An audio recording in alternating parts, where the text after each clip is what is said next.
আলাইকুম, কেমন আছেন সবাই? আশা করি ভালো আছেন। তো আজকে আমি উস্তার ঝোল রান্না করব। সারাদিন রোজা থাকার পরে এরকম উস্তার ঝোল দিয়ে ভাত খেতে ভালোই লাগে। তো এর জন্য ভাবলাম যে আজকে উস্তার ঝোল করব ভাটা মাছ দিয়ে। তো আমি এই যে ভাটা মাছগুলো সুন্দর ফ্রিজে রাখা ছিল। আগের দিন নিয়ে আসছিল অনেকগুলো, তো সেইখান থেকে কয়েক পিস নিছি। তো নিয়ে আজকে ভাটা মাছ দিয়ে উস্তাদের ঝোল করব। তার জন্য আমি মাছগুলো সুন্দর করে হলুদ লবণ দিয়ে মাখায় নিছি। নিয়ে এখন কড়াইতে তেল গরম করে তার ভিতরে ভেজে নেব মাছগুলো। আর সারাদিন রোজা থাকার পরে মনে হয় যে সন্ধ্যার সময় অনেক কিছু খাবো, কিন্তু ইফতারি করার পরে আর কিছু খেতে ভালো লাগে না। তো উস্তার ঝোলটা খেতে খুবই ভালো লাগে সারাদিন রোজা রাখার পরে। তো মাছগুলো আমার এক পিঠ ভাজা হয়ে গেছে, আমি আরেক পিঠ উল্টাই দিলাম সুন্দর করে। তো এই যে আমার মাছগুলো একবার ভাজা হয়ে গেছে সম্পূর্ণ মাছগুলো। এখন আমি কড়াইয়ের ভিতরে সুন্দর করে পেঁয়াজ দিয়ে দিচ্ছি কাঁচা ঝাল দিয়ে, যে মাছের তেল ভাজা মাছ ভাজা যেটুকু তেল ছিল তার ভিতরে আমি আরও তেল দিয়ে সুন্দর করে ঝাল পেঁয়াজগুলো একেবারে সুন্দর করে বাদামি কালার করে ভেজে নেব।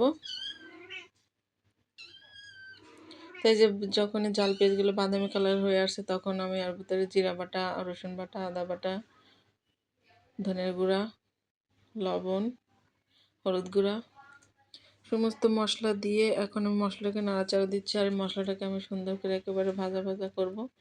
সুন্দর করে মশলাটা যত ভালো ভাজা ভাজা হবে তরকারি খেতেও তত ভালো লাগে। আর মশলাটা কষানো যদি একটু কম হয়ে যায় তো কেমন জানি কাঁচা কাঁচা মশলার একটা গন্ধ আসে।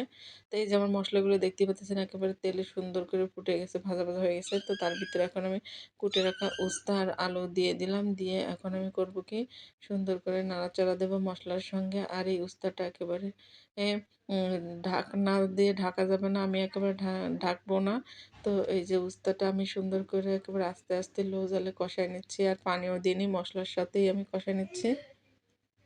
তো এই যে কষানোর শেষে একেবারে ঝোলের পানি দিয়ে দিলাম। আর যেহেতু উস্তার ঝোল করব তো বেশি ঝোলও করব না, একেবারে মাখা মাখা, তো এর জন্য আমি অল্প পরিমাণে ঝোলের পানি দিয়েছিলাম। তো ঝোলের পানিটা একেবারে বলক উঠে গেছে, আমি খুন্তি দিয়ে হালকা নাড়াচাড়া দিয়ে এখন এর উপর দিয়ে মাছ দিয়ে দিচ্ছি।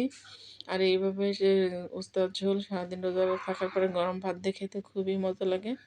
তো এই যে সব মাছগুলো আমার দেওয়া হয়ে গেছে। আর এই যে দেখেন তরকারিটাও প্রায় হয়ে আসছে। আর আমি উস্তার তরকারি একটু ঢেকে দিই না, ঢেকে দিলেই তিতে তিতে হয়ে যায়। তো এই যে দেখেন আমার হয়ে গেছে একেবারে উস্তার ঝোল।